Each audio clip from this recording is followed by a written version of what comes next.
भक्तामार स्वाध्याय सीरीज में आप सबका हार्दिक स्वागत है। 35 नंबर छंदों की हम चर्चा कर चुके हैं। आज 36 नंबर का बहुत ही मार्मिक छंद है, उसकी चर्चा करेंगे। इसके पहले हम अष्ट प्रातिहार की चर्चा कर चुके हैं। आपको नाम और उनका सामान्य परिचय थोड़ा बहुत याद होना चाहिए, थोड़ा बहुत पता होना चाहिए, कम से कम नाम तो पता होने ही चाहिए। ठीक है, तो आइए आज 36 नंबर का छंद पढ़ेंगे। उससे पूर्व मंगलाचरण करेंगे। हम सभी हाथ जोड़ लें। बेर हेत वेद विधि सोबदी जिन निजे आत्मा में लीन हो सर्वगुण संपन्न जिन सर्वज्ञ हो स्वाधीन हो सेव मग बतावन हार हो सत इंद करि अभिबंध हो दुख शोक हर भ्रम रोग हर संतोष कर सानंद हो। आइए 36 नंबर का छंद हम यहाँ से पढ़ेंगे। आप स्क्रीन पर दिख रहा है, आप हमारे साथ मिलके बोलेंगे। उन्निंद हेम नव पंकज पुंज कांति परियुल्लसन नख मयूख शिखा विरामौ पादौ पदानि तव यत् जिनेन्द्र धत्ता पद्मानि तत् विबुधा परिकल्पयन्ति। तो छंद पढ़ा, इसके पहले अब बात क्या करेंगे, हम संधि विच्छेद एक शब्द को तोड़ेंगे। आइए, सबसे पहला शब्द है उन्निंद, इसकी भी संधि विच्छेद करेंगे अपन। उत प्लस निंद, ठीक है। उन्निंद की क्या संधि विच्छेद होगी? उत प्लस निंद। वो निंदनी वाला निंद नहीं, या नींद वाला नींद है, ठीक है। हेम नव पंकज पुंज कांति, यहाँ फिर संधि दूसरी पंक्ति में। देखो परियुल्लसन लिखा है, यहाँ देखो आपको बहुत सारे शब्द हैं, निकालने पड़ेंगे तब समझ में आएगा। परि उल्लसन नख, दो इस एक शब्द के अंदर 3 शब्द हैं। क्या कहा? शब्द है एक और है कितने? 3। दिख रहा आपको? परि उल्लसन नख। परि परि परि कैसे निकला? जो या है ना, यण संधि हो गई तो या का बन गया ई, तो निकला परि। और जो ऊ था या में, उससे निकाला तो उल्लसन।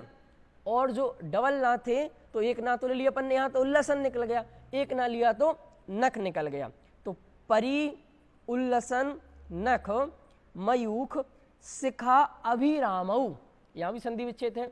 शिखा अभिरामऊ पादौ पदानी तब यत्र जिनेन्द्र धत्ता, इसमें कोई संधि नहीं है। पद्मानी कोई संधि नहीं है। तत् विबुधा परिकल्पयन्ति, सिंगल सिंगल सारे शब्द हैं। आइए अब इनका जल्दी से मीनिंग देखें। सबसे पहले कहा जिनेन्द्र, हे जिनेन्द्र भगवान।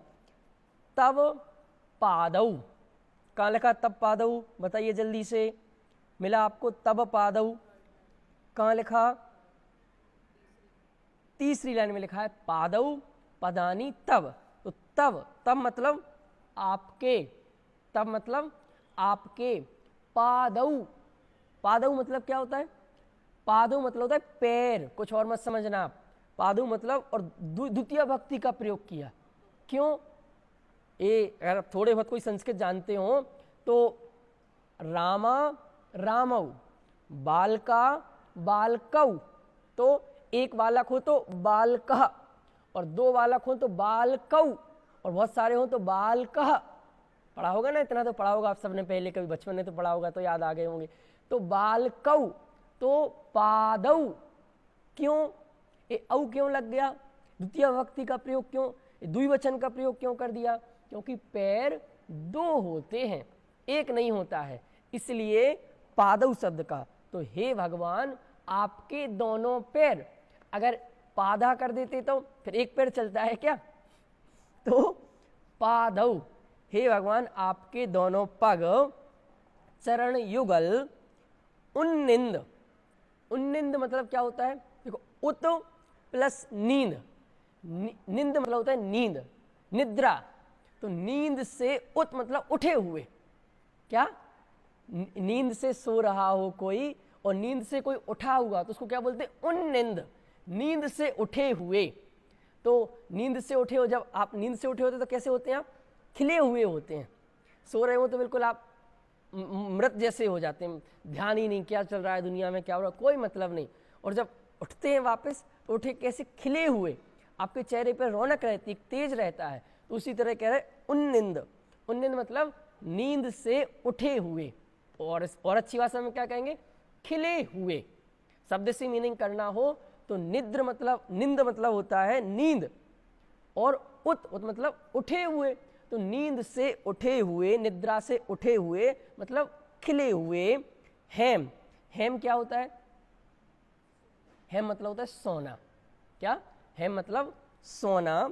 नव, नव मतलब नए, पुराने नहीं, 10-25 दिन पुराने, 1 महीना पुराने नहीं, बिल्कुल नए, नए, न्यू, नए। पंकज, पंकज क्या होता है? देखो, पंक मतलब होता है कीचड़। पंक मतलब क्या होता है? कीचड़। और जा मतलब होता है जन्म लेने वाला, कीचड़ में जन्म लेने वाला। पंकः जा इति पंकजः, कि जो पंक में, कीचड़ में उत्पन्न हो, कीचड़ में जन्म लेता हो, उसका नाम है कमल। पंकज मतलब कमल। पुंज, पुंज धरो सारे। पुंज मतलब होता है समूह। पुंज मतलब क्या होता है? बहुत बार आता है पुंज शब्द का प्रयोग। तो पुंज मतलब क्या होता है? समूह, समूह के लिए शब्द किया जाता है पुंज। कांति, कांति मतलब कांति, उसकी प्रभा, उसकी ज्योति।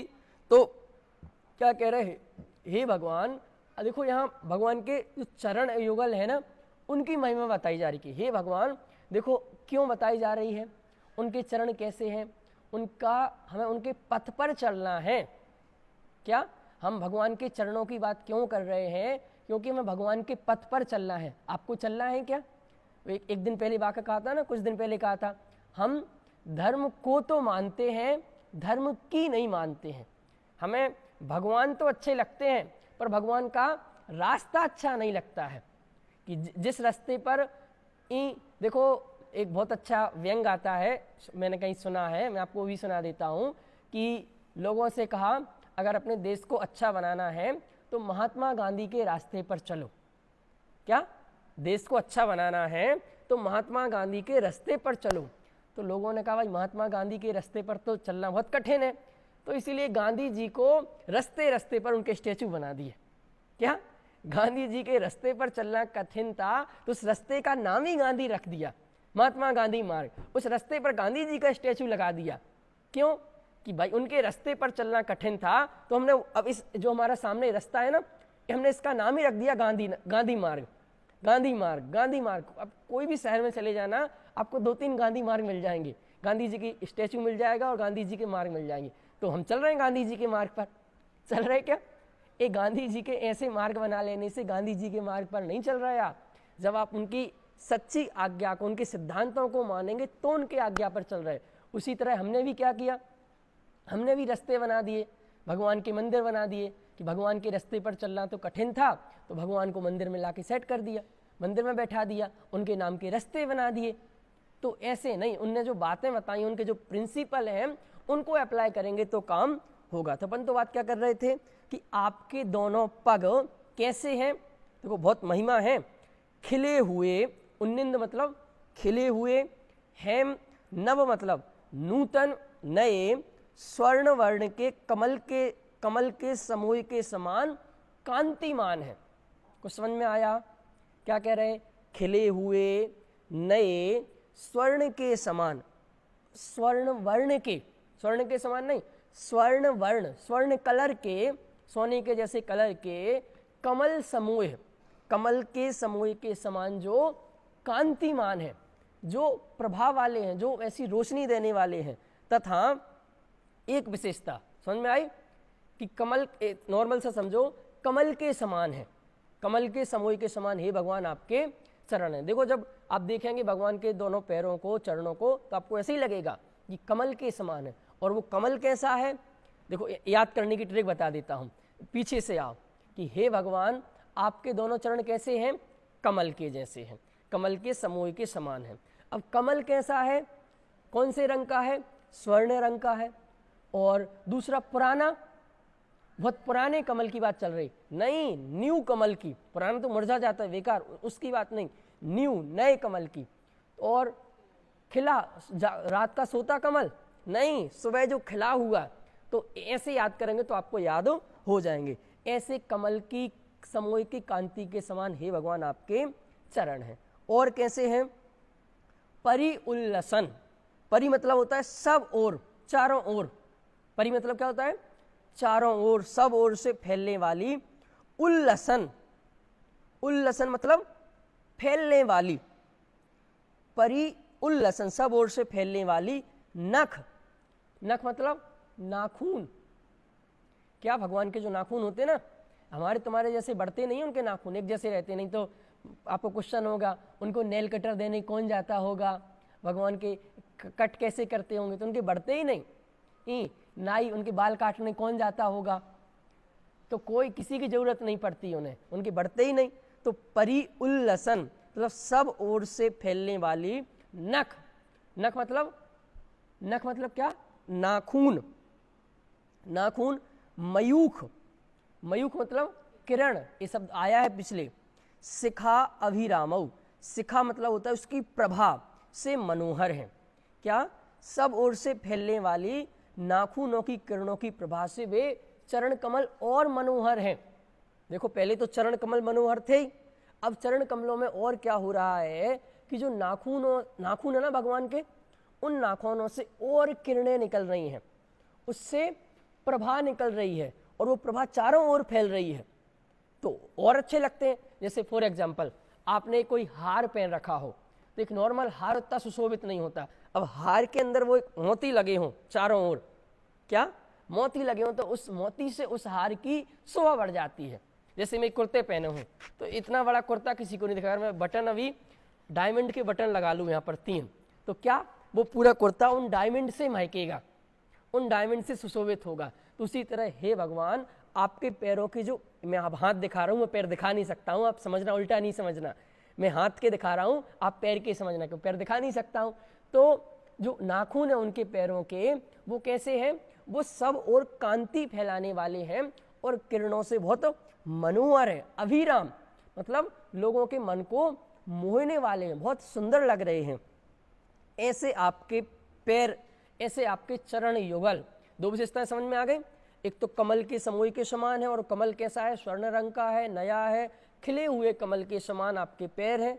दूसरा, उन पैरों में जो नाखून है, उन नाखूनों से किरणें निकल रही हैं।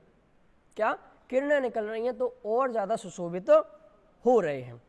अब इंपोर्टेंट बात क्या है?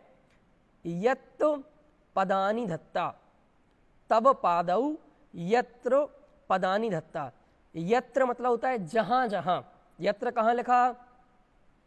तीसरी पंक्ति देखिए, 2 पंक्ति की बात अपन कर चुके हैं ना, स्टार्टिंग से। उन्निंद है नव पंकज पुंज कांति, परियुल्लसन नख मयूख शिखावी रामो, इन दोनों की चर्चा कर चुके। अब तीसरी पंक्ति देखो, यत्र पदानि दत्ता। देखो क्या? यत्र मतलब जहां जहां, पदानी, पदानी मतलब कदम, पैर, धत्ता, धत्ता मतलब धरते हैं, धरते मतलब रखते हैं आप हे भगवान। जहां जहां पदानी, पदानी मतलब पग, देखो पैर नहीं, पग लेना, पग कदम रखते हैं। तत्र विबुधा पद्मानी परिकल्पन्ति। यत्र मतलब जहां जहां, तत्र मतलब वहां वहां। इतना क्लियर हो जाएगा तो समझ में आ जाएगा। यत्र मतलब जहां जहां, तत्र मतलब वहां वहां। इतना क्लियर हो गया तो समझ में आ जाएगा। यत्र मतलब हे भगवान, जहां जहां आप चरण रखते हैं, अपने पैर रखते हैं, वहां वहां विबुधा, विबुधा मतलब देव, विबुधा मतलब देव, पद्मानी, पद्मानी मतलब कमल, परिकल्पन्ति, पद्मानी मतलब स्वर्ण कमलों की रचना करते हैं। क्या? हे भगवान, जहां जहां पैर रखते हैं, वहां वहां देव क्या करते हैं? स्वर्ण कमलों की रचना करते हैं। तो बहुत सारों के मन में प्रश्न हो रहा होगा कि वो कहाँ है स्वर्ण कमल।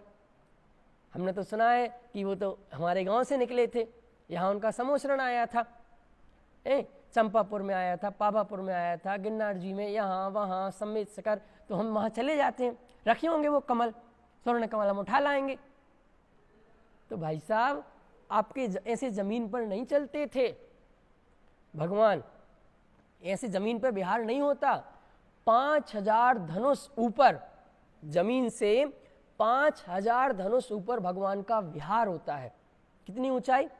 5000 धनुष। अभी धनुष क्या होता है तो देखो, 4 हाथ का एक धनुष होता है, 4 हाथ लगभग 6 फीट, ठीक है, लगभग 6 फीट का एक धनुष, तो टोटल कितना हो गया? 30,000 फीट। कितना? 30,000 फीट। 30,000 फीट ऊपर। अब कल्पना करो आप कितने ऊपर चलते हैं, कितने ऊपर विहार करते हैं। और दूसरा, ऐसे ऐसे नहीं चलते हैं, मतलब ऐसे ऐसे मतलब कि एक पैर आगे एक पैर पीछे, एक पैर आगे एक पैर पीछे, ऐसा नहीं होता है भगवान का। वो तो सीधा, पैर ऐसे आगे पीछे नहीं होते हैं, समझ में आ रहा है? बिल्कुल सीधा गमन करते हैं। तो जहाँ जहाँ वो उनके पैर मतलब कमल चरण उनके पड़ रहे हैं, वहाँ वहाँ देवलोक पहले से स्वर्ण कमलों की रचना करते हैं। देखो पूरी दुनिया को अहिंसा सिखा रहे और खुद फूलों पर चढ़ रहे, ऐसा है? पूरी दुनिया को अहिंसा सिखा रहे और खुद फूल चल भी रहे, तो फूलों पर चल रहे, कमलों पर। कमल तो एक इंद्रिय है, नहीं, वो वाला कमल नहीं है, स्वर्ण कमल है। कौन सा कमल है? स्वर्ण कमल है। तो ऐसे इतनी ऊंचाई पर हे भगवान आप चलते हैं, और उन जहाँ जहाँ आपके पैर रखते हैं, जहाँ जहाँ आप चरण रखते हैं, वहाँ वहाँ देवलोक स्वर्ण कमलों की रचना करते हैं। समझ में आया? देखो अब इस श्लोक से मैसेज क्या निकल रहा है, मैसेज निकालने की कोशिश करो। आप अगर मैसेज नहीं निकाल पाए, उससे लेसन क्या मिल रहा है, तो फिर समझना पूरा काम नहीं होगा। तो हे भगवान, जब आपने केवल ज्ञान प्राप्त कर लिया है, आपने वीतरागता प्रकट कर ली है, तो बाहर में भी इतनी अनुकूलता, इतना पुण्य का उदय, इतना पुण्य का उदय, यानी अंतरंग में पवित्रता है ना, तो बाहर में फिर पुण्य की कमी नहीं होगी। आज का लेसन क्या है? अगर अंतरंग में पवित्रता है, अंतरंग में शुद्धता है, अंतरंग आपका साफ है, दिल साफ है, मन साफ है, तो बाहर में आप कभी परेशान नहीं हो सकते हैं, कभी दुखी नहीं हो सकते हैं। हो सकता है कि छोटा बहुत हमारा कोई पाप कर्म का उदय हो, वो आ जाए, पर वास्तव में भगवान की तो कोई पाप का उदय बचा ही नहीं, कोई पाप जैसा उनका कोई बचा नहीं। पुण्य का उदय है, उसमें भी सातिशय जो महापुण्य का उदय है वो होता है। और इसमें भगवान की कुछ इच्छा नहीं है कि भगवान कहते हो पहले से ऑर्डर निकल जाता हो, जैसे होता है ना ऑर्डर कि भाई साहब मंत्री जी पधारने वाले हैं, मुख्यमंत्री जी पधारने वाले हैं, तो ऑफिसरों को सब काम छोड़ो, मंत्री साहब की व्यवस्था कराओ, कारपेट बिछाने में लगाओ, लोगों को माला लेके खड़ा करो, ऐसी इच्छा करते हैं। भगवान को कोई इच्छा नहीं है, इच्छा नहीं है, इसलिए देवलोक आके उनकी सेवा, वो देवलोक वो चीज आके रचना करते हैं। कोई इंसान नहीं कर रहा है, देवलोक आके, क्योंकि इंसान तो उतने ऊपर जाएगा कैसे? कितनी ऊंचाई बचाई? 500 धनुष, लगभग 30,000 फीट, इतनी ऊंचाई पर जाएंगे कैसे? इंसान तो जा नहीं सकते। तो देवलोक ही ये सारा अपनी देवोपुनीत उससे करते हैं। और वो तो जहां आपके अंदर अगर शुद्धता है, अंदर पवित्रता है, अंदर आपके गुण प्रकट हो गए हैं, तो बाहर में आपको सारी अनुकूलता मिलने वाली है देवलोक आके। और आप चाहते ना, क्या चाहते हैं? यही तो है कि भाई जहाँ जाएं वहाँ जय जयकार हो, वहाँ में गाड़ी लेने आ जाए, मान सम्मान मिले, मेरी लोग वो करें, तारीफ करें, प्रशंसा करें।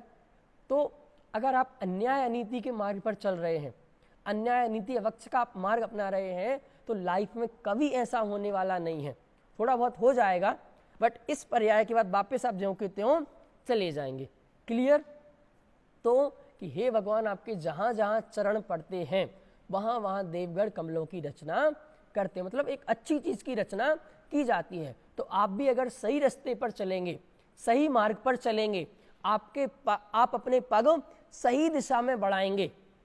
क्या बढ़ाएंगे? अपने पग सही दिशा में बढ़ाएंगे, तो डेफिनेटली सही मार्ग की ऑटोमेटिक व्यवस्था होती जाएगी।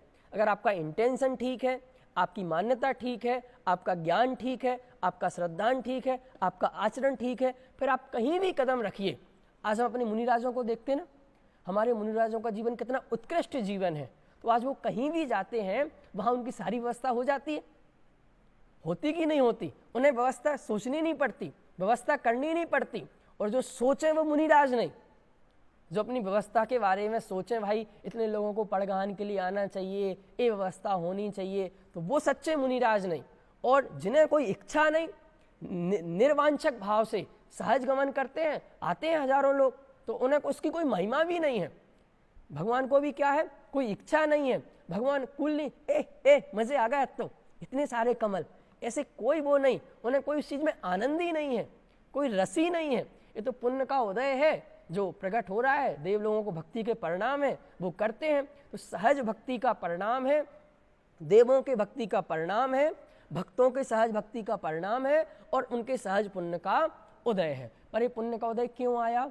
अंतरंग में पवित्रता थी, इसलिए ये चीज यहाँ पर आई। अब देखो यहाँ ये चरण कमल की बात आ गई, पथ की बात आ गई, तो मैं थोड़ा सा आपसे एक प्रश्न पूछना चाहता हूँ। बस प्रश्न पूछ के आज की पूरी क्लास पूरी करूंगा। प्रश्न मेरा ये है कि आप 10 दिन की ट्रिप पे कहीं बाहर जाते हैं, एक 5 दिन की ट्रिप पर कहीं बाहर जाते हैं, 5 दिन ले लो, 5 दिन को कहीं ट्रिप पे जाना हो तो आप कितने दिन पहले तैयारी करते हैं? बोलिए बोलिए, बताइए कमेंट करके। कम से कम आप 1 महीने की तैयारी करते हैं। 5 दिन की ट्रिप के लिए 1 महीने की तैयारी करते हैं। और अगर 1 महीने की ट्रिप हो तो 3 महीने पहले से, सालों से तैयारी करते हैं। और साल की ट्रिप हो तो कई सालों पहले तैयारियां चालू हो जाती हैं। समझ में आ रहा है मैं क्या कहना चाहता हूं? आप सम्मेद शिखर की 5 दिन की वंदना करने के लिए जाते हैं, 1 महीने से पहले तैयारियां जमाते हैं, 1 महीने से पहले रिजर्वेशन कराते हैं, वहाँ रूम बुक कराते हैं, खाने पीने की व्यवस्था करते हैं, कपड़े करते हैं, ये वो सब चीज़ें इतनी व्यवस्थित करते हैं। अब मैं आपसे पूछ रहा हूँ कि इस पर्याय के बाद, मतलब फॉर एग्जाम्पल मैं भाई 22 साल का हूँ, 22 साल का हूँ, अब 50 साल बाद, ज़्यादा नहीं, 40-50 साल बाद, ये तो मैं अपनी अज्ञानता से मान रहा हूँ 50, वो भी कोई क्लियर, किसी का कोई फिक्स नहीं है, कोई रजिस्ट्री नहीं है कि भाई इतने समय तक, कोई इंश्योरेंस नहीं है, कोई LIC बीमा नहीं है कि इतने समय के लिए फिक्स हो गया, नहीं, कोई FD नहीं है, ये कोई फिक्स नहीं है कि ये जो मैंने सांस ली ये बाहर वापस आएगी कि नहीं आएगी। तो इस पर्याय के बाद, मतलब ये जब मैं भी 22 साल का हूँ और आगामी 50 साल बाद मैं इस पर्याय से अनंत काल के लिए, क्या कह रहा हूं, इस पर्याय से अनंत काल के लिए, अनंत काल क्यों कह रहे पंडित जी? ये जो आज ये सहयोग मिल गए ना, ये शरीर मिल गया, ये परिवार मिल गया, ये ऐसे परिणाम मिल गए, ऐसे भाव मिल गए, ऐसे रिश्तेदार मिल गए, ऐसा धर्म का माहौल मिल गया, ऐसी चीज़ें समझने मिल गई, ये वातावरण मिल गए, एटमॉस्फेयर मिल गए, ऐसे ऐसे लोग मिल गए, अनंत काल बाद द्वारा मिलने वाला नहीं है। ये जो जैसे सब सहयोग बन गए ना, ये द्वारा मिलने वाले नहीं है। मतलब इतने लंबे समय के लिए आपको इस पर्याय के बाद जाना है, इसके लिए क्या तैयारी है? यानी 5 दिन की ट्रिप के लिए महीनों की तैयारी है, 1 महीने की ट्रिप के लिए 3 महीने की तैयारी है, 3 महीने की ट्रिप के लिए 1 साल की तैयारी है, 1 साल की ट्रिप के लिए 3 साल की तैयारी है, और अब अनंत काल के लिए जाना है। इस पर्याय से निकले तो द्वारा मिलेगी कि ऐसा सब? द्वारा, इस शरीर द्वारा मिलने वाला नहीं है, ऐसे परिणाम, ऐसा तत्व ज्ञान, ऐसी रुचि, ये सब द्वारा मिलने वाला नहीं है। तो इस पर्याय के बाद आपको अनंत काल के लिए जाना है, इसके लिए आपकी क्या तैयारी है? सोचिए क्या तैयारी है। और थोड़ा सा एक पॉइंट और बोल देता हूं कि आप तो कह रहे होंगे बहुत तैयारी है पंडित जी, पता नहीं, बैंक अकाउंट फुल है, बिल्कुल बुढ़ापे में कोई तकलीफ आने वाली नहीं है, बहुत कैश हो गया इकट्ठा, बहुत आराम से खाएंगे, बहुत आराम से रहेंगे। तो मैं कहता हूं जिस खाते को तू भरता है उस खाते का तू नहीं खाता, या और अच्छे शब्दों में कहूं, जिस खाते का कोई और खाता, जिस खाते का तू नहीं खाता उस खाते को तू भरता है। क्या बोला? जिस खाते को तू नहीं खाता, जिस खाते का कोई और खाता है उस खाते को तू भरता है, और जिस खाते को तू खाता है, जिस खाते को तू खाता है उसको तू भरता नहीं है। खाता मतलब अकाउंट। जिस अकाउंट को तू भर रहा है वो सारा अकाउंट यहीं पड़ा रह जाएगा, उसका तुम नहीं खाओगे, वो तो कोई और खाएगा, उसका लाभ तो कोई और दूसरे लेंगे। बट आपका जो खाता है कौन सा खाता? एक कर्मों का खाता, एक धर्म का खाता, परिणामों का खाता। इसका रिजल्ट मिलेगा, अनंत काल आपके कैसे व्यतीत होंगे वो इन परिणामों पर डिपेंड करेंगे। यहाँ से एक दिशा बन जाएगी। अगर आपने आज अपने परिणामों में सम्यक दर्शन प्राप्त कर लिया तो आपके जीवन की दिशा बदल जाएगी, ये दिशा ऊपर की ओर जाएगी, मोक्ष की ओर चले जाएंगे, और यहीं पाप भाव कर लिया नीचे नरक निगोद की ओर चले जाएंगे।